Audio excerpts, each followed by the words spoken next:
Hello students of BS Mathematics 4th Sem Center. We starts our course Combinatorics with applications. Please subscribe, click on bell icon to see latest videos and share with your fellows. The channel name is Mathematics in Real Life. Let's start our lecture. A'udhu billahi minash shaitanir rajeem. Bismillahir rahmanir rahim. Rabbi zidni ilma. ਅੱਜ ਆਪਣੇ ਚੌਥੇ lecture ਦੇ ਵਿੱਚ ਕੰਬੀਨੇਟੋਰਿਕਸ ਦੇ ਅਸੀਂ product rule ਨੂੰ ਮਜ਼ੀਦ generalise ਉਹਦੀਆਂ ਚੰਦ ਇੱਕ ਐਗਜ਼ਾਮਪਲਾਂ ਦੇਖਣ ਲੱਗੇ ਹਾਂ ਕਿ ਅਸੀਂ ਜਨਰਲਾਈਜ਼ ਜਿਹੜਾ ਵਾ ਪ੍ਰੋਡਕਟ ਰੂਲ ਕਿਸ ਤਰੀਕੇ ਨਾਲ ਔਰ ਕਿੱਦਾਂ ਦੇ ਪ੍ਰੋਬਲਮ ਦੇ ਵਿੱਚ ਅਸੀਂ ਇਸਤੇਮਾਲ ਕਰ ਸਕਦੇ ਆ। ਪਰ ਅਸੀਂ ਸਾਰਿਆਂ ਨੂੰ ਪਹਿਲੇ ਲੈਕਚਰ ਦੇ ਵਿੱਚ ਅਸੀਂ ਦੋ ਇਵੈਂਟ ਵਾਸਤੇ ਰੱਖਿਆ ਸੀ ਕਿ ਦੋ ਇਵੈਂਟ ਹੋਣ ਤੇ ਉਹਨਾਂ ਦਾ ਪ੍ਰੋਡਕਟ ਰੂਲ ਫਾਈਂਡ ਕਰਨਾ ਹੋਵੇ ਤੇ ਕਿੱਦਾਂ ਕਰੀਦਾ। ਇਹਦੇ ਵਿੱਚ ਦੋ ਜਾਂ ਦੋ ਤੋਂ ਜ਼ਿਆਦਾ ਹੋਣ ਪ੍ਰੋਡਕਟ ਰੂਲ ਹੋਣ ਯਾਨੀ ਕਿ ਦੋ ਤੋਂ ਜ਼ਿਆਦਾ ਇਵੈਂਟਸ ਹੋਣ, ਤਿੰਨ ਇਵੈਂਟਸ ਹੋਣ, ਚਾਰ ਇਵੈਂਟਸ ਹੋਣ ਤੇ ਉਹਦੇ ਵਿੱਚ ਕਿੱਦਾਂ ਜਿਹੜਾ ਵਾ ਇਹ ਪ੍ਰੋਡਕਟ ਰੂਲ ਲੱਗਦਾ। ਅੱਜ ਅਸੀਂ ਇਹਦੀਆਂ ਮਜ਼ੀਦ ਐਗਜ਼ਾਮਪਲਾਂ ਜਿਹੜੀਆਂ ਵਾ ਉਹ ਪੜ੍ਹਨੀਆਂ ਵਾ, ਉਹਦੀ ਡੇਲੀ ਲਾਈਫ ਐਗਜ਼ਾਮਪਲਾਂ ਦੇਖਾਂਗੇ ਕਿ ਇਹ ਕਿਸ ਜਗ੍ਹਾ ਤੇ ਕਿਸ ਤਰੀਕੇ ਦੇ ਨਾਲ ਇਹ ਇਸਤੇਮਾਲ ਹੁੰਦਾ ਵਾ। ਤੇ ਅਸੀਂ ਹੁਣ ਆਪਣਾ ਲੈਕਚਰ ਸਟਾਰਟ ਕਰਦੇ ਆ ਐਗਜ਼ਾਮਪਲਾਂ ਦੇ। ਇਹ ਸਾਡੇ ਕੋਲ ਦੇਖੋ ਜੀ, ਪਹਿਲੀ ਐਗਜ਼ਾਮਪਲ ਜਿਹੜੀ ਆ ਉਹ ਐਗਜ਼ਾਮਪਲ ਇਹ ਵਾ ਕਿ ਸਾਡੇ ਕੋਲ ਆਟੋ ਮੋਬਾਈਲ ਯਾਨੀ ਕਿ ਅਸੀਂ ਗੱਡੀ ਕਹਿ ਲਈਏ, ਇਹਨਾਂ ਦੀ ਲਾਇਸੈਂਸ ਪਲੇਟ ਆ, ਲੇਕਿਨ ਉਹਦੇ ਵਿੱਚ ਸਾਨੂੰ ਤਿੰਨ ਪ੍ਰੋਬਲਮ ਦਿੱਤੇ ਗਏ ਆ। ਇਹਦੇ ਵਿੱਚੋਂ ਦੋ ਡਿਸਕਸ ਕਰਾਂਗਾ, ਬਾਕੀ ਤੁਸੀਂ ਆਪ ਉਸੇ ਤਰੀਕੇ ਦੇ ਨਾਲ ਅਸੀਂ ਪਹਿਲਾਂ ਉਹਨੇ ਕੀ ਕਿਹਾ ਕਿ ਜਿਹੜਾ ਨੰਬਰ ਪਲੇਟ ਆ ਉਹ ਕਿਸ ਦਾ ਮੁਸ਼ਤਮਿਲ ਆ ਕਿ ਉਹਦੇ ਜਿਹੜੇ ਪਹਿਲੇ ਤਿੰਨ ਲੈਟਰ ਨੇ, ਪਹਿਲੇ ਤਿੰਨ ਹਿੱਸੇ ਨੇ ਉਹ ਇੰਗਲਿਸ਼ ਐਲਫਾਬੈਟ ਦੇ ਨੇ, ਇਹ ਲੈਟਰਸ ਨੇ, ਤੇ ਜਿਹੜੇ ਅਗਲੇ ਤਿੰਨ ਹਿੱਸੇ ਆ ਉਹ ਡਿਜਿਟ ਦੇ ਨੇ। ਆ ਦੇਖੋ ਆ 3 ਲੈਟਰ ਫੋਲੋਡ ਬਾਏ 3 ਡਿਜਿਟ। ਤੇ ਨੰਬਰ ਇਹ ਪ੍ਰੋਬਲਮ ਉਹਨੇ ਕਿਹਾ ਵਾ ਕਿ ਦੱਸੋ ਟੋਟਲ ਸਾਡੀਆਂ ਕਿੰਨੀਆਂ ਨੰਬਰ ਪਲੇਟ ਬਣ ਸਕਦੀਆਂ ਵਾ। ਅਸੀਂ ਇਹ ਦੱਸਣਾ ਵਾ। ਨੰਬਰ B ਦੇ ਵਿੱਚ ਅਸੀਂ ਕੀ ਦੱਸਣਾ ਵਾ ਕਿ ਉਹਦਾ ਪਹਿਲਾ ਹਿੱਸਾ A ਵਾ, ਉਹਦਾ ਐਂਡ ਵਾਲਾ ਹਿੱਸਾ 0 ਆ, ਤੇ ਦੱਸੋ ਕਿੰਨੀਆਂ ਨੰਬਰ ਪਲੇਟਾਂ ਬਣੂਗੀਆਂ। ਇਹਦੇ ਪਹਿਲੇ ਦੇ ਵਿੱਚ ਕੋਈ ਕੰਡੀਸ਼ਨ ਨਹੀਂ, ਉਹਨੇ ਕਿਹਾ ਟੋਟਲ ਦੱਸੋ ਕਿੰਨੀਆਂ ਪਲੇਟਾਂ ਬਣਨੀਆਂ।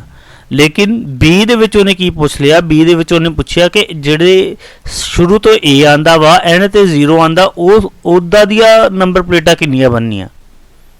ਇਸੇ ਤਰ੍ਹਾਂ ਸਵਾਲ ਨੰਬਰ ਜਿਹੜਾ 3 ਆ, ਤੀਸਰਾ ਪਾਰਟ ਆ, ਉਹ 'ਚ ਉਹਨੇ ਕਿਹਾ ਜਿਹੜਾ ਇਹਦਾ ਸਟਾਰਟ ਆ ਉਹਦੇ 'ਚ AB ਲਿਖਿਆ ਹੋਇਆ ਵਾ ਤੇ ਬਾਕੀ ਜਿੰਨੇ ਵੀ ਲੈਟਰ ਨੇ ਉਹ ਸਾਰੇ ਦੇ ਸਾਰੇ ਜਿਹੜੇ ਨੇ ਉਹ ਡਿਫਰੈਂਟ ਨੇ, ਮੁਖਤਲਿਫ ਨੇ, ਡਿਸਟਿੰਕਟ ਨੇ ਇੱਕ ਦੂਜੇ ਤੋਂ।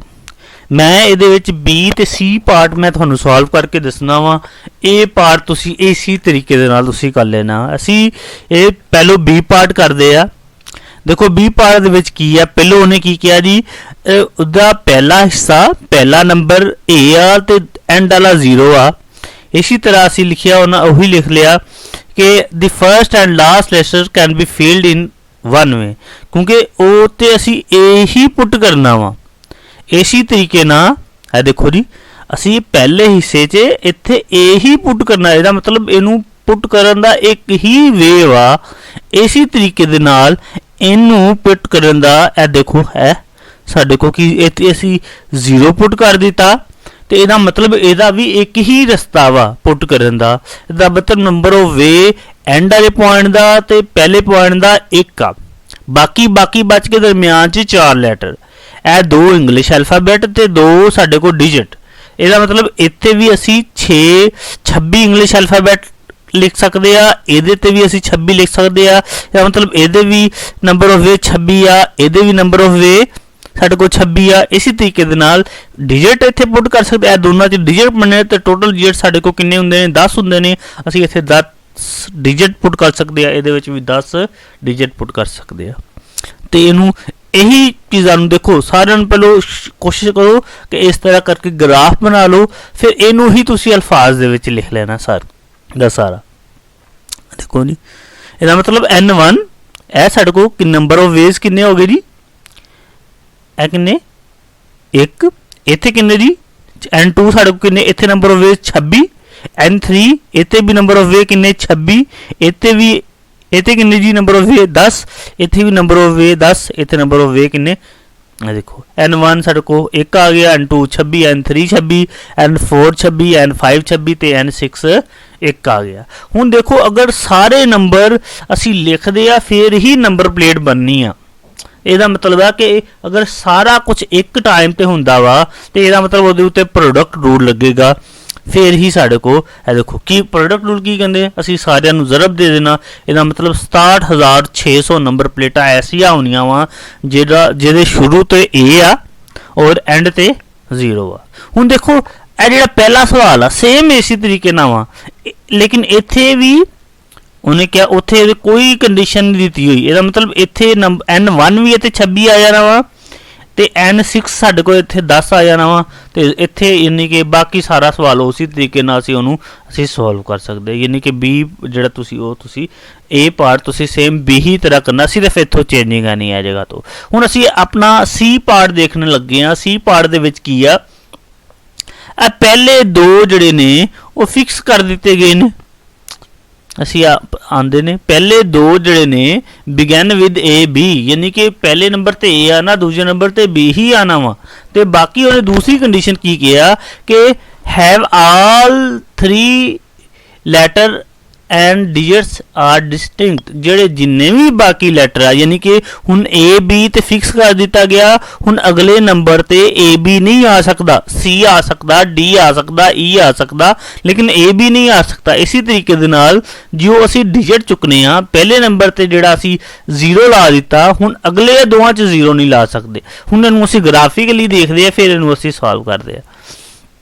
ਇਹ ਦੇਖੋ ਜੀ, ਇਹ ਸਾਡੇ ਕੋਲ ਗ੍ਰਾਫ ਆ A ਤੇ B। ਕੀ ਕਹਿੰਦਾ ਜੀ ਉਹਨੇ ਕੰਡੀਸ਼ਨ 1 ਕੀ ਆ, ਕੰਡੀਸ਼ਨ 1 ਇਹ ਵਾ ਕਿ A B ਫਿਕਸ ਕਰ ਦਿੱਤਾ। ਇਹਦਾ ਮਤਲਬ ਇੱਥੇ ਨੰਬਰ ਆਫ ਵੇਜ਼ ਕਿੰਨੇ ਨੇ 1 ਆ, ਇਹਦਾ ਵੀ ਨੰਬਰ ਵੇ ਕਿੰਨਾ ਵਾ 1 ਆ। ਹੁਣ ਅਸੀਂ ਇਹਨਾਂ 'ਚ ਦੇਖਣਾ ਵਾ, ਇਹਨਾਂ 'ਚ ਸਾਨੂੰ ਪਤਾ ਚੱਲ ਗਿਆ ਕਿ ਇੱਕ ਨੰਬਰ ਆਫ ਵੇਜ਼ ਕਿੰਨੇ ਆ। ਹੁਣ ਦੇਖੋ A ਟੋਟਲ ਸਾਡੇ ਕੋਲ ਇੰਗਲਿਸ਼ ਅਲਫਾਬੈਟ ਕਿੰਨੇ ਹੁੰਦੇ ਨੇ 26 ਹੁੰਦੇ ਨੇ, ਲੇਕਿਨ 26 ਦੇ ਵਿੱਚੋਂ A ਤੇ B ਅਸੀਂ ਪਹਿਲੋਂ ਹੀ ਲਿਖ ਚੁੱਕੇ ਆ। ਇਹਦਾ ਮਤਲਬ A B ਇੱਥੇ ਸਿਲੈਕਟ ਨਹੀਂ ਕਰ ਸਕਦੇ। ਇਹਦਾ ਮਤਲਬ ਬਾਕੀ ਕਿੰਨੇ ਬਚ ਜਾਂਦੇ ਨੇ, ਬਾਕੀ ਸਾਡੇ ਕੋਲ 26 'ਚ 2 ਕੱਢੀਏ 24। ਇਹਦਾ ਮਤਲਬ ਇੱਥੇ 24 ਅਲਫਾਬੈਟ ਦੇ ਵਿੱਚੋਂ ਕੋਈ ਨਾ ਕੋਈ ਆ ਜਾਣਾ ਸਾਡੇ ਕੋਲ ਨੰਬਰ ਆਫ ਵੇ। ਇਹਦਾ ਵੀ ਦੇਖੋ ਇਹਦਾ ਵੀ 1। ਹੁਣ ਦੇਖੋ ਕੰਡੀਸ਼ਨ 2 ਕੀ ਆ, ਕੰਡੀਸ਼ਨ 2 ਕੀ ਸੀ ਕਿ ਲੈਟਰ ਡਿਸਟਿੰਕਟ ਹੋਣੇ ਚਾਹੀਦੇ ਨੇ, ਲੈਟਰ ਸੇਮ ਨਹੀਂ ਹੋਣੇ ਚਾਹੀਦੇ। ਇਹਦਾ ਮਤਲਬ ਇਹ A B ਇੱਥੇ A B ਨਹੀਂ ਆ ਸਕਦੇ। ਇਹਦਾ ਮਤਲਬ ਇੱਥੇ ਨੰਬਰ ਆਫ ਵੇਜ਼ ਕਿੰਨੇ ਹੋਣੇ ਨੇ ਸਾਡੇ ਕੋਲ 24 ਨੰਬਰ ਆਫ ਵੇਜ਼ ਹੋਣੇ। ਹੁਣ ਆ ਗਏ ਡਿਜਿਟ ਦੀ ਵਾਰੀ। ਹੁਣ ਡਿਜਿਟ ਤੇ ਵੀ ਇਹੀ ਕੰਡੀਸ਼ਨ ਆ, ਟੋਟਲ ਸਾਡੇ ਕੋਲ ਡਿਜਿਟ ਕਿੰਨੇ ਹੁੰਦੇ 10। ਇਹਦਾ ਮਤਲਬ ਪਹਿਲੇ ਵਾਸਤੇ ਵਿੱਚ ਤੇ ਸਾਡੇ ਕੋਲ ਅਸੀਂ ਆਜ਼ਾਦ ਆ, ਅਸੀਂ 0 1 2 3 4 5 6 7 8 9 ਜੋ ਕੋਈ ਵੀ ਡਿਜਿਟ ਪੁੱਟ ਕਰ ਸਕਦੇ ਆ। ਲੇਕਿਨ ਜੋ ਅਸੀਂ ਇਹਦੇ ਵਿੱਚ ਫਿਕਸ ਕਰ ਲਿਆ, ਕੋਈ ਨੰਬਰ 1 ਫਿਕਸ ਕਰ ਲਿਆ ਤੇ ਫਿਰ ਅਸੀਂ ਆਜ਼ਾਦ ਨਹੀਂ ਰਹਿਣਾ। ਅਸੀਂ ਫਿਰ ਅੱਗੇ ਉਹਨੇ ਕੰਡੀਸ਼ਨ ਦਿੱਤੀ ਆ ਕਿ ਜਿਹੜਾ ਅਗਰ ਫਾਰ ਐਗਜ਼ਾਮਪਲ ਇਹ ਜਗ੍ਹਾ ਤੇ ਮੈਂ 9 ਲਿਖ ਦਿੰਦਾ ਵਾ ਤੇ ਮੈਂ ਇੱਥੇ 9 ਨਹੀਂ ਦੁਬਾਰਾ ਲਿਖ ਸਕਦਾ, ਇੱਥੇ ਮੈਂ 9 ਨਹੀਂ ਲਿਖ ਸਕਦਾ। ਕਿਸ ਵਜ੍ਹਾ ਨਾਲ ਉਹਨੇ ਕਿਹਾ ਡਿਜਿਟ ਆਰ ਡਿਸਟਿੰਕਟ। ਤੇ ਇਹਦਾ ਮਤਲਬ ਹੁਣ ਅਸੀਂ ਇਸੇ ਤਰੀਕੇ ਨਾਲ ਉਹੀ ਦੱਸਣ ਲੱਗੇ ਆ। ਕੰਡੀਸ਼ਨ 3 ਕੀ ਹੈ ਜੀ, ਉਹਨੇ ਕਿਹਾ ਸਾਡੇ ਕੋਲ ਪਹਿਲੇ 'ਚ 10 ਵੇ ਆ ਜਾਣੇ ਨੇ, ਅਗਲੇ 'ਚ ਕਿੰਨੇ ਆ ਜਾਣੇ 9 ਵੇ ਆ ਜਾਣੇ ਨੇ, ਅਗਲੇ 'ਚ 8। ਇੱਕ ਕੰਮ ਹੁੰਦਾ ਜਾਣਾ ਕਿਉਂਕਿ ਫਿਕਸ ਇੱਥੇ ਸਾਡੇ ਕੋਲ 10 ਹੀ ਚਾਇਸ ਆ, ਅਸੀਂ ਇੱਕ ਫਿਕਸ ਕਰ ਲਿਆ, ਫਿਰ ਸਾਡੇ ਕੋਲ 9 ਚਾਇਸਾਂ ਰਹਿ ਜਾਣੀਆਂ, ਇੱਕ ਹੋਰ ਫਿਕਸ ਕਰ ਲਿਆ, ਇੱਕ ਇੱਥੇ ਫਿਕਸ ਕਰ ਲਿਆ, ਇੱਕ ਇੱਥੇ ਫਿਕਸ ਕਰ ਲਿਆ। ਇਹਦਾ ਮਤਲਬ ਇੱਕ ਹੋਰ ਕੰਮ ਹੋ ਗਿਆ, ਇੱਥੇ ਸਾਡੇ ਕੋਲ 8 ਚਾਇਸਾਂ ਰਹਿ ਜਾਣੀਆਂ। ਹੁਣ ਨੰਬਰ ਪਲੇਟ ਆ, ਸਾਰੇ ਨੰਬਰ ਲੱਗੂਗੇ ਤੇ ਨੰਬਰ ਪਲੇਟ ਬਣਨੀ। ਇਹਦਾ ਮਤਲਬ ਪ੍ਰੋਡਕਟ ਰੂਲ ਲੱਗੇਗਾ। ਪ੍ਰੋਡਕਟ ਰੂਲ ਕੀ ਹੈ, ਸਾਰਿਆਂ ਨੂੰ ਜ਼ਰਬ ਕਰ ਦਿਓ। ਸਾਡੇ ਕੋਲ ਇਹਦਾ ਮਤਲਬ 17280 ਐਸੀਆਂ ਨੰਬਰ ਪਲੇਟਾਂ ਬਣਨੀਆਂ ਵਾ ਜਿਹਦੇ ਸ਼ੁਰੂ ਤੋਂ A B ਆਂਦਾ ਵਾ ਤੇ ਬਾਕੀ ਸਾਰੇ ਜਿੰਨੇ ਵੀ ਸਾਡੇ ਕੋਲ ਅੱਗੇ ਫੋਲੋਡ ਜਿਹੜੇ ਲੈਟਰਸ ਨੇ ਜਾਂ ਡਿਜਿਟਸ ਨੇ ਉਹ ਸਾਰੇ ਦੇ ਸਾਰੇ ਇੱਕ ਦੂਸਰੇ ਤੋਂ ਡਿਸਟਿੰਕਟ। ਇਸ ਤਰੀਕੇ ਦੇ ਨਾਲ ਅਸੀਂ ਇੱਦਾਂ ਦੇ ਬਹੁਤ ਸਾਰੇ ਸਾਨੂੰ ਕੰਡੀਸ਼ਨਾਂ ਦਿੱਤੀਆਂ ਜਾ ਸਕਦੀਆਂ। ਤੁਸੀਂ ਆਪਣੀ ਕਿਤਾਬਾਂ ਦੇ ਵਿੱਚ ਦੇਖੋ, ਇਸ ਤਰ੍ਹਾਂ ਦੇ ਬਹੁਤ ਸਾਰੇ ਤੁਹਾਨੂੰ ਪ੍ਰੋਬਲਮ ਮਿਲਾਂਗੇ ਤੇ ਇਹਦੇ ਵਿੱਚ ਚੀਜ਼ਾਂ ਫਿਕਸ ਕੀਤੀਆਂ ਗਈਆਂ ਕਿ ਤੁਹਾਨੂੰ ਕੰਡੀਸ਼ਨ ਦੇ ਦਿੱਤੀ ਗਈ ਕਿ ਇਹ ਵਾਲਾ ਕੰਮ ਕਰਨਾ ਤੇ ਤੁਸੀਂ ਇਸ ਤਰੀਕੇ ਨਾਲ ਸੋਲਵ ਕਰ ਸਕਦੇ ਆ। ਹੁਣ ਅਸੀਂ ਅਗਲੀ ਐਗਜ਼ਾਮਪਲ ਦੇਖ ਸਕਦੇ ਆ। ਅਗਲੀ ਐਗਜ਼ਾਮਪਲ ਕੀ ਹੈ ਕਿ ਸਾਡੇ ਕੋਲ ਇੱਕ ਬਿਟ ਸਟ੍ਰਿੰਗ ਬਣਾਉਣੀ ਹੈ ਜਿਹਦੀ ਲੈਂਥ 8 ਹੋਵੇ ਤੇ ਲੇਕਿਨ ਉਹਨੇ ਫਿਰ ਕੰਡੀਸ਼ਨ ਦੇ ਦਿੱਤੀ ਆ ਕਿ ਬਿਗਨ ਵਿਦ ਜਿਹੜੀ ਉਹ 1 ਤੋਂ ਸ਼ੁਰੂ ਹੁੰਦੀ ਹੋਵੇ। ਤੇ ਅਸੀਂ ਕੀ ਕਰਨੀ, ਸਾਡੇ ਕੋਲ ਫਾਰ ਐਗਜ਼ਾਮਪਲ ਇਹ ਬਿਟ ਆ 8 ਬਿਟਸ ਆ, ਅਸੀਂ ਇੱਥੇ ਫਿਕਸ ਕਰ ਦਿੱਤਾ ਕਿੰਨੇ ਉਹਨੂੰ 1 ਨੂੰ ਫਿਕਸ ਕਰਤਾ। ਕੰਡੀਸ਼ਨ 1 ਹੀ 1 ਆ। ਇਹਦਾ ਮਤਲਬ ਇੱਥੇ ਹੋਰ ਅਸੀਂ ਕੋਈ ਵੈਲਿਊ ਪੁੱਟ ਨਹੀਂ ਕਰ ਸਕਦੇ। ਇਹਦਾ ਮਤਲਬ ਨੰਬਰ ਆਫ ਵੇਜ਼ ਕਿੰਨੇ ਹੋ ਗਏ ਜੀ? 1 ਹੋ ਗਿਆ। ਬਾਕੀ ਸੇ ਅਸੀਂ ਆਜ਼ਾਦ ਆ, ਅਸੀਂ 0 ਵੀ ਪੁੱਟ ਕਰ ਸਕਦੇ, 1 ਵੀ ਪੁੱਟ ਕਰ ਸਕਦੇ, 0 ਵੀ ਪੁੱਟ ਕਰ ਸਕਦੇ, 1 ਵੀ ਪੁੱਟ ਕਰ ਸਕਦੇ। ਇਹਦਾ ਮਤਲਬ ਬਾਕੀ ਨੰਬਰ ਆਫ ਵੇਜ਼ ਕਿੰਨੇ ਹੋ ਜਾਂਦੇ? 2 2 2 2 2 ਸਾਰੇ ਦੇ ਨੰਬਰ ਆਫ ਵੇਜ਼ ਸਾਡੇ ਕੋਲ 2 ਹੋ ਜਾਂਦੇ। ਸੈਕੰਡ ਕੰਡੀਸ਼ਨ ਜਿਹੜਾ ਦੇਖੋ ਜੀ, ਨੋ ਰਿਸਟ੍ਰਿਕਸ਼ਨ ਆਫ ਦੀ ਅਦਰ। ਠੀਕ ਹੈ, ਅਸੀਂ ਜਿਹੜੀਆਂ ਚੀਜ਼ਾਂ ਇਹਨਾਂ ਨੂੰ ਆਪਣੀ ਵਰਡਿੰਗ ਦੇ ਵਿੱਚ ਤੁਸੀਂ ਇੰਗਲਿਸ਼ ਦੇ ਵਿੱਚ ਲਿਖਦੇ ਜਾਓ, ਤੁਹਾਡੇ 'ਚ ਸਿਰਫ ਅੰਡਰਸਟੈਂਡਿੰਗ ਆ, ਹੋਰ ਕੁਝ ਵੀ ਨਹੀਂ ਹੈ।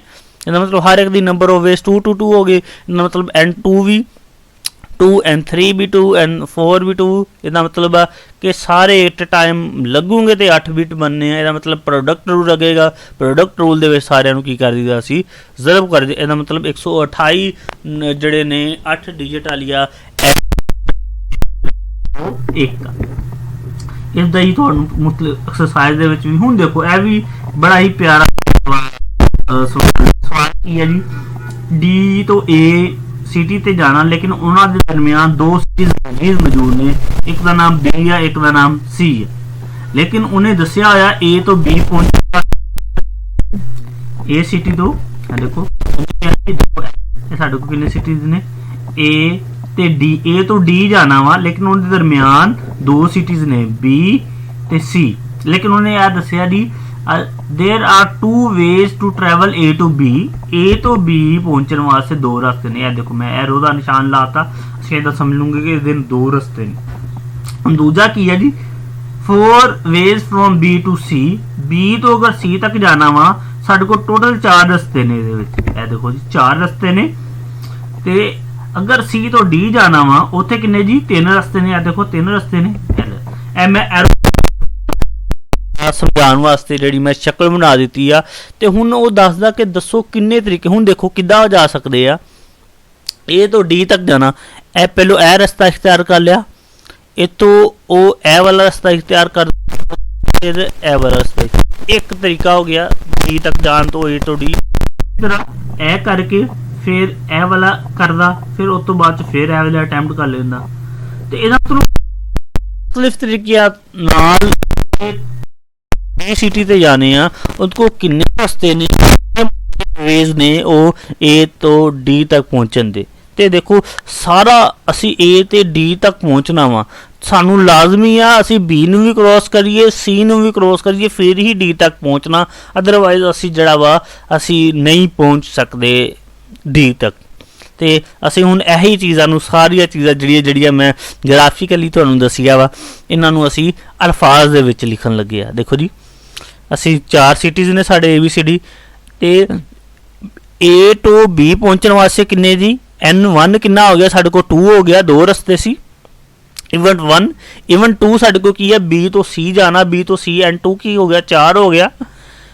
ਇਵਨ 3 ਕੀ ਹੈ ਜੀ? C ਤੋਂ ਅਸੀਂ D ਤੱਕ ਜਾਣਾ, ਉਹਦੇ ਵੀ ਕਿੰਨੇ ਰਸਤੇ ਨੇ? 3 ਰਸਤੇ ਨੇ। ਅਸੀਂ ਹੁਣ ਸਵਾਲ ਕੀ ਕਿਹਾ ਉਹਨੇ? ਸਵਾਲ ਇਹ ਨਹੀਂ ਕਿਹਾ ਕਿ A ਤੋਂ B ਤੱਕ ਪਹੁੰਚਣ ਦੇ ਕਿੰਨੇ ਰਸਤੇ। ਸਵਾਲ ਉਹਨੇ ਇਹ ਪੁੱਛਿਆ A ਤੋਂ D ਤੱਕ ਜਾਣ ਦੇ ਕਿੰਨੇ ਰਸਤੇ ਨੇ। ਇਹਦਾ ਮਤਲਬ ਹੈ ਕਿ ਉਹਦੇ ਦੌਰਾਨ ਅਸੀਂ ਸਾਰੀਆਂ ਚੀਜ਼ਾਂ ਇਕੱਠੀਆਂ ਕਰਨੀਆਂ ਪੈਣੀਆਂ। ਜਿਸ ਟਾਈਮ ਸਾਨੂੰ ਇਕੱਠੀਆਂ ਕਰਨੀਆਂ ਪਈਆਂ ਉਸ ਟਾਈਮ ਅਸੀਂ ਪ੍ਰੋਡਕਟ ਰੂਲ ਲਗਾਈਦਾ ਵਾ। ਤੇ A ਤੋਂ D ਜਾਣਾ ਵਾ ਤੇ ਅਸੀਂ ਕੀ ਕਰਨਾ? ਸਾਰਿਆਂ ਨੂੰ। ਇਹਦਾ ਮਤਲਬ ਉਹਦੇ ਕੋਲ ਜਿਹਨੇ ਵੀ ਜਾਣਾ ਵਾ ਉਹਦੇ ਕੋਲ 24 ਰਸਤੇ ਨੇ A ਤੋਂ D ਤੱਕ ਪਹੁੰਚਣ ਦੇ। ਉਹ ਆਪਣੀ ਮਰਜ਼ੀ ਨਾਲ 24 ਦੇ ਵਿੱਚੋਂ ਕਿਸੇ ਇੱਕ ਰਸਤਾ ਚੂਜ਼ ਕਰਕੇ ਉਹ A ਤੋਂ ਲੈ ਕੇ D ਤੱਕ ਪਹੁੰਚ ਜਾਏਗਾ। ਦੇਖਿਆ ਕਿੰਨਾ ਇੰਟਰਸਟਿੰਗ ਹੈ ਸਵਾਲ। ਤੇ ਇਸ ਤਰ੍ਹਾਂ ਕਰਕੇ ਤੁਸੀਂ ਇਸ ਸਵਾਲਾਂ ਨੂੰ ਅੰਡਰਸਟੈਂਡ ਕਰਦੇ ਹੋਏ, ਦੇਖੋ ਆਸਾਨ ਸਵਾਲ ਨੇ, ਜਸਟ ਅੰਡਰਸਟੈਂਡਿੰਗ ਆ। ਜਿੱਦਾਂ ਅੰਡਰਸਟੈਂਡਿੰਗ ਵੱਧਦੀ ਜਾਏਗੀ ਸਾਡੇ ਸਵਾਲ ਜਿਹੜੇ ਨੇ ਉਹ ਮਜ਼ੀਦ ਆਸਾਨ ਹੁੰਦੇ ਜਾਣਗੇ। ਨੈਕਸਟ ਐਗਜ਼ਾਮਪਲ ਸਾਡੇ ਕੋਲ ਇੱਕ ਬ੍ਰਾਂਡ ਦੀ ਆ। ਬ੍ਰਾਂਡ ਦੇ ਵਿੱਚ ਉਹਨੇ ਕਿਹਾ ਜੀ 12 ਕਲਰਸ ਨੇ, ਮੁਖਤਲਿਫ ਸ਼ਰਟਸ ਆਈਆਂ, ਨਵੀਆਂ ਸ਼ਰਟ ਆਈ ਆ 12 ਕਲਰਸ ਦੀਆਂ। ਉਹਦੇ ਵਿੱਚ ਬੰਦਿਆਂ ਦੇ ਵੀ ਤੇ ਮੁੰਡਿਆਂ ਤੇ ਕੁੜੀਆਂ ਦੋਨਾਂ ਦੇ ਕੱਪੜੇ ਨੇ। ਦੇਖੋ ਜੀ ਉਹਨੇ ਕਿਹਾ 12 ਕਲਰ ਨੇ, ਉਹਦੇ ਵਿੱਚ ਮੁੰਡਿਆਂ ਦੇ ਵੀ ਨੇ, ਮੇਲ ਵਰਜਨ ਵੀ ਹੈ, ਫੀਮੇਲ ਵਰਜਨ ਵੀ ਹੈ। ਤੇ ਉਹਨੇ ਕਿਹਾ ਹਰ ਸੈਕਸ ਦਾ, ਯਾਨੀ ਕਿ ਮੇਲ ਦੇ ਵੀ ਤਿੰਨੇ ਸਾਈਜ਼ ਮਿਲਦੇ ਨੇ, ਸਮਾਲ, ਮੀਡੀਅਮ ਤੇ ਲਾਰਜ। ਤੇ ਫੀਮੇਲ ਦੇ ਵੀ ਉਹਦੇ ਵਿੱਚ ਤਿੰਨੇ ਹੀ ਸਾਈਜ਼ ਨੇ, ਸਮਾਲ, ਮੀਡੀਅਮ ਤੇ ਲਾਰਜ। ਤੇ ਦੱਸੋ ਕਿੰਨੀਆਂ ਟੋਟਲ ਸ਼ਾਪ ਦੇ ਵਿੱਚ ਕਿੰਨੀਆਂ ਬ੍ਰਾਂਡ ਸਾਡੇ ਕੋਲ ਆਏ ਹੋਣਗੇ। ਇਹਦਾ ਮਤਲਬ ਇਹਦੇ ਵਿੱਚ 3 ਚੀਜ਼ਾਂ ਮੇਨ ਡਿਸਕਸ ਹੋਈ ਹੈ। ਇੱਕ ਹੁੰਦਾ ਕਲਰ, ਦੂਸਰਾ ਉਹਨੇ ਕੀ ਕੀਤਾ ਹੋਇਆ ਜੀ, ਉਹਨੇ ਦੱਸਿਆ ਹੋਇਆ ਸੈਕਸ ਕਿੰਨੇ ਨੇ, ਟੋਟਲ ਮੇਲ ਫੀਮੇਲ ਟੋਟਲ ਇਹਦਾ ਮਤਲਬ ਸਾਈਜ਼ ਕਿੰਨੇ ਨੇ, ਇਹਦਾ ਮਤਲਬ ਤਿੰਨ ਚੀਜ਼ਾਂ ਇਕੱਠੀਆਂ ਐਟ ਅ ਟਾਈਮ ਆ ਰਹੀਆਂ ਵਾ। ਤਿੰਨ ਪ੍ਰੋਪਰਟੀਜ਼ ਆ ਵਾ ਸ਼ਰਟ ਦੇ ਵਿੱਚ, ਯਾਨੀ ਕਲਰ ਹੋਣੇ ਚਾਹੀਦੇ ਮੇਲ ਫੀਮੇਲ ਦਾ ਵਾ, ਉਸ ਤੋਂ ਬਾਅਦ 'ਚ ਉਹ ਤਿੰਨ ਸਾਈਜ਼ਾਂ 'ਚ ਮਿਲਦੀ ਪਈ ਆ। ਤੇ ਦੱਸੋ ਕਿੰਨੇ ਨਵੇਂ ਇਹ ਬ੍ਰਾਂਡ ਨਵੀਆਂ ਸ਼ਰਟ ਆਈ ਆ ਬ੍ਰਾਂਡ ਦੀ ਸ਼ਾਪ ਦੇ ਵਿੱਚ। ਅਸੀਂ ਉਹੀ ਕਹਿ ਲਿਆ 12 ਕਲਰ ਨੇ, ਮੇਲ ਫੀਮੇਲ ਸੈਕਸਿਸ ਨੇ ਤੇ ਡਿਫਰੈਂਟ ਸਾਈਜ਼ ਨੇ। ਇਹਦਾ ਮਤਲਬ N1 ਇਵੈਂਟ 1 ਕੀ ਹੈ ਕਲਰਸ, ਇਵੈਂਟ 2 ਕੀ ਹੈ ਸੈਕਸਿਸ, ਇਵੈਂਟ 3 ਕਿੰਨੇ ਆ ਸਾਡੇ ਕੋਲ ਡਿਫਰੈਂਟ ਸਾਈਜ਼ਸ ਵਗੈਰਾ। देखो इवेंट 1 ਅਸੀਂ ਕੀਤਾ ਜੀ ਨੰਬਰ ਆਫ ਕਲਰਸ ਕਿੰਨੇ ਅਵੇਲੇਬਲ ਨੇ, N1 ਕਿੰਨੇ ਜੀ 12 ਤੇ N2 ਸਾਡੇ ਕੋਲ ਕੀ ਹੋ ਗਿਆ ਜੀ ਸੈਕਸ ਹੋ ਗਏ ਕਿੰਨੇ ਜੀ ਮੇਲ ਫੀਮੇਲ 2 ਨੇ, N3 ਸਾਡੇ ਕੋਲ ਕੀ ਹੋ ਗਿਆ ਕਿ ਸਾਈਜ਼ ਕਿੰਨੇ ਨੇ ਉਹ 3 ਨੇ। ਤੇ ਦੇਖੋ ਜੀ ਤਿੰਨੇ ਹੀ ਚੀਜ਼ਾਂ ਐਟ ਅ ਟਾਈਮ ਬ੍ਰਾਂਡ ਦੇ ਵਿੱਚ ਆਈ ਹੈ। ਇਹਦਾ ਮਤਲਬ ਪ੍ਰੋਡਕਟ ਰੂਲ ਲੱਗੇਗਾ ਸੇਮ ਟਾਈਮ ਤੇ ਹੋ ਰਹੀ ਆ। ਇਹਦਾ ਮਤਲਬ 72 ਸ਼ਰਟਾਂ ਆਈ ਆ ਬ੍ਰਾਂਡ ਦੀਆਂ ਕਿਸੇ ਸ਼ਾਪ ਦੇ ਵਿੱਚ, ਜਿਹਦੇ ਵਿੱਚ 12 ਹੀ ਕਲਰ ਦੇ ਵਿੱਚ ਤਿੰਨੇ ਸਾਈਜ਼ਾਂ ਵਿੱਚ ਮੇਲ ਤੇ ਫੀਮੇਲ ਦੀਆਂ ਸ਼ਰਟਾਂ ਜਿਹੜੀਆਂ ਵਾ ਉਹ ਅਵੇਲੇਬਲ ਆ। ਤੁਸੀਂ ਆਪਣੀ ਮਰਜ਼ੀ ਦੀ ਸ਼ਰਟ ਜਿਹੜੀ ਜਾ ਕੇ ਉਹ ਲੈ ਸਕਦੇ ਹੋ। ਨੈਕਸਟ ਅਸੀਂ ਐਕਸਰਸਾਈਜ਼ ਦੇ ਕੁਝ ਪ੍ਰੋਬਲਮ ਨੇ। ਦੇਖੋ ਪਹਿਲਾ ਜਿਹੜਾ ਪ੍ਰੋਬਲਮ ਕੀਤਾ ਉਦੋਂ ਰਿਲੇਟਡ ਹੀ ਇਹ ਪ੍ਰੋਬਲਮ ਨੇ। ਇਹਦੇ ਵਿੱਚ ਉਹਨੇ ਕਿਹਾ ਪਹਿਲੇ 3 ਫਿਕਸ PQR ਫਿਕਸ ਆ, ਇਸੇ ਤਰ੍ਹਾਂ ਅੱਗੇ ਵੀ 2 BC ਦਿੱਤੇ ਹੋਏ ਆ। ਇਹਦੇ ਵਿੱਚ ਉਹਨਾਂ ਨੇ ਕਿਹਾ ਜੀ ਇਹਨਾਂ ਨੂੰ ਸੋਲਵ ਕਰੋ। ਇਸੇ ਤਰ੍ਹਾਂ ਤੋਂ ਅਗਲੇ ਸਵਾਲ ਦਾ ਸੇਮ ਵੀ ਉਹਨੇ ਕਿਹਾ ਸ਼ੁਰੂ ਤੇ ਐਂਡ ਤੇ 1 ਆ, ਇਹ ਵੀ ਉਸੇ ਤਰ੍ਹਾਂ ਦਾ ਸਵਾਲ ਆ। ਆ ਦੇਖੋ ਜੀ ਇਹ ਸਵਾਲ ਤੁਸੀਂ ਜਿਹੜੇ ਨੇ ਇਹ ਤੁਸੀਂ ਸੋਲਵ ਕਰਨੇ ਨੇ, ਇਹਨਾਂ ਨੂੰ ਸੋਲਵ ਕਰੋ ਤੇ ਪ੍ਰੈਕਟਿਸ ਕਰੋ। ਜਿੰਨੀ ਪ੍ਰੈਕਟਿਸ ਕਰੋਗੇ ਉਨਾ ਹੀ ਤੁਹਾਡੇ ਵਾਸਤੇ ਅੱਛਾ ਹੋਏਗਾ। ਨੈਕਸਟ ਲੈਕਚਰ ਦੇ ਵਿੱਚ ਅਸੀਂ ਸਮ ਰੂਲ ਤੇ ਜਨਰਲਾਈਜ਼ ਸਮ ਰੂਲ ਦੇ ਬਾਰੇ ਡਿਸਕਸ ਕਰਨਾ ਵਾ ਕਿ ਅਸੀਂ ਉਹਨੂੰ ਕਿਸ ਤਰੀਕੇ ਦੇ ਨਾਲ ਜਿਹੜਾ ਵਾ ਸਮ ਰੂਲ ਕੇਸ। ਦੇਖੋ ਅਸੀਂ ਜਿੰਨਾ ਵੀ ਪਹਿਲੇ 3-4 ਲੈਕਚਰ ਸਾਡੇ ਹੋ ਸਾਰੇ ਪ੍ਰੋਡਕਟ ਰੂਲ ਤੇ ਪ੍ਰੋਡਕਟ ਰੂਲ ਅਸੀਂ ਕਿਸ ਤਰ੍ਹਾਂ ਦੇ ਪ੍ਰੋਬਲਮਸ ਤੇ ਅਸੀਂ ਲਗਾਈਦਾ ਵਾ। ਤੇ ਹੁਣ ਅਸੀਂ ਸਮ ਰੂਲ ਕਰਨ ਲੱਗੇ ਆ। ਤੇ ਸਮ ਰੂਲ ਕਿਦੋਂ ਲਾਣਾ, ਦੇਖੋ ਬੱਚੇ ਅਕਸਰ ਇੱਥੇ ਹੀ ਗਲਤੀ ਕਰਦੇ ਆ, ਪ੍ਰੋਡਕਟ ਰੂਲ ਤੇ ਸਮ ਰੂਲ ਕਿਦੋਂ ਲਾਣਾ। ਤੇ ਇਸ ਕਰਕੇ ਮੈਂ ਪ੍ਰੋਡਕਟ ਰੂਲ ਦਾ ਮੈਂ ਕ੍ਰਾਈਟੇਰੀਆ ਪਹਿਲਾਂ ਹੀ ਦੱਸ ਦਿੱਤਾ ਆ। ਜਿਉ ਕੋਈ ਵੀ ਇੱਕ ਸੀਕੁਐਂਸ ਸਾਰੀ ਇੱਕ ਹੀ ਟਾਈਮ ਤੇ ਹੋਣੀ ਹੋਵੇ ਉਸ ਟਾਈਮ ਅਸੀਂ ਪ੍ਰੋਡਕਟ ਰੂਲ ਲਾਈਦਾ ਵਾ। ਸਮ ਰੂਲ ਅਸੀਂ ਨੈਕਸਟ ਲੈਕਚਰ ਦੇ ਵਿੱਚ ਕਰਾਂਗੇ। ਤੇ ਇਸ ਤੇ ਡੇਲੀ ਲਾਈਫ ਐਗਜ਼ਾਮਪਲਾਂ ਦੇਖਾਂਗੇ ਕਿ ਇਹ ਕਿਸ ਜਗ੍ਹਾ ਤੇ ਇਸਤੇਮਾਲ ਹੁੰਦਾ ਵਾ। ਤੇ ਕੋਸ਼ਿਸ਼ ਕਰੋ ਕਿ ਆਪਣੇ ਦੋਸਤਾਂ ਨਾਲ ਸ਼ੇਅਰ ਕਰੋ, ਲਾਈਕ ਕਰੋ, ਸਬਸਕ੍ਰਾਈਬ ਕਰੋ ਤੇ ਕਮੈਂਟ ਲਾਜ਼ਮੀ ਦਿਆ ਕਰੋ ਕਿ ਲੈਕਚਰ ਤੁਹਾਨੂੰ ਕਿਸ ਤਰੀਕੇ ਨਾਲ ਲੱਗਾ, ਕਿਆ ਤੁਹਾਨੂੰ ਇਹਦੇ ਵਿੱਚ ਨਵੀਂ ਚੀਜ਼ ਵੀ ਕੋਈ ਮਿਲੀ ਕਿ ਨਹੀਂ, ਤੁਹਾਨੂੰ ਫਾਇਦਾ ਵੀ ਹੋਇਆ ਕਿ ਨਹੀਂ। ਇਹ ਆਸਾਨ ਮੇਰੀ ਫੁੱਲ ਇਹੀ ਕੋਸ਼ਿਸ਼ ਹੈ ਕਿ ਤੁਹਾਨੂੰ ਆਸਾਨੀ ਦੇ ਨਾਲ ਜਿਹੜਾ ਵਾ ਚੀਜ਼ਾਂ ਸਮਝਾਈਆਂ ਜਾਵਣ ਈਜ਼ੀ ਤਰੀਕੇ ਦੇ ਨਾਲ, ਤਾਂ ਕਿ ਤੁਹਾਨੂੰ ਡੇਲੀ ਲਾਈਫ ਦੇ ਵਿੱਚ ਇੰਟਰਸਟ ਹੋਵੇ। ਯਾਰ ਮੈਂ ਅਸਲ ਦੇ ਵਿੱਚ ਡੇਲੀ ਲਾਈਫ ਦੇ ਵਿੱਚ ਮੈਥ ਹੀ ਯੂਜ਼ ਕਰਦਾ ਪਿਆ, ਅਸਲ ਦੇ ਵਿੱਚ ਮੈਂ ਜੋ ਵੀ ਕੰਮ ਕਰਦਾ ਪਿਆ ਵਾ। ਤੇ ਤਾਂ ਕਿ ਦੂਸਰੇ ਲੋਕਾਂ ਨੂੰ ਵੀ ਦੱਸੋ ਕਿ ਯਾਰ ਮੈਥ ਦੇ ਇੰਨੇ ਇਸਤੇਮਾਲ ਨੇ। ਅਸੀਂ ਸਿਰਫ ਇਹਨੂੰ ABCD ਨਹੀਂ, ਉਹ ਅਕਸਰ ਕਹਿੰਦੇ ਹੁੰਦੇ A = B ਦਾ ਮੁਰੱਬਾ ਕੀ ਆ। ਤੇ ਇਹ ਚੀਜ਼ਾਂ ਅੰਡਰਸਟੈਂਡਿੰਗ ਕਰਨ ਆਸਤਾ ਹੀ ਆਉਂਦੀ ਆ ਬੰਦੇ ਨੂੰ ਟਾਈਮ ਗੁਜ਼ਰਨ ਦੇ ਨਾਲ। ਓਕੇ ਜੀ, ਅੱਲਾਹ ਹਾਫਿਜ਼।